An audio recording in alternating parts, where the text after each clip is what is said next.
Meet Jason Greenslade, food stamp recipient.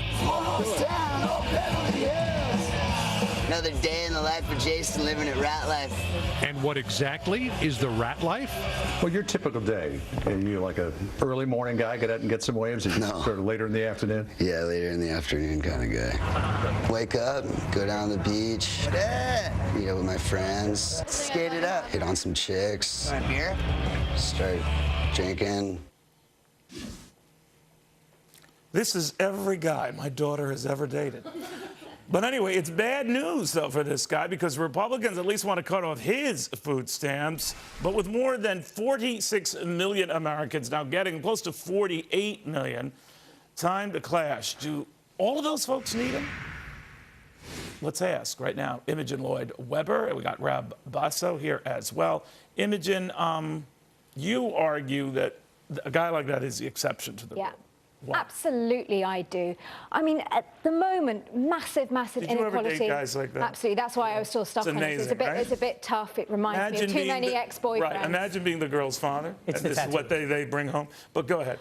Huge inequality, obviously, in America at the moment, the worst in history. And you're going after food stamps. I'm sorry, that's the stuff that revolution is made of. Why on earth? This is going to 48 million getting them. Do we need that many? This is about $40 billion worth of cuts over 10 years. Why on earth aren't Republicans going after cutting the $100 billion a year wasted on corporate welfare, on crony capitalism? Why on earth they just okay $200 billion in farm subsidies? Why on earth aren't they going after the $1 trillion the US government? You would advocate it would be okay to go after all. You just don't like how they're being very selective about it. They need to go after other areas first. And this is very bad PR, because this is the stuff that revolution is made of when you look at the income inequality that's going on in America right now. What do you think, Ryan? Neil, I think the problem is when you have characters like Nancy Pelosi and New York State Senator Gillibrand basically saying that food stamps is good for the economy because for every dollar that you put in, you get $1.71 out. That is the most insane thing I've ever heard. And I think it's a systemic problem. Let's look why this program wasn't put in place in the first place.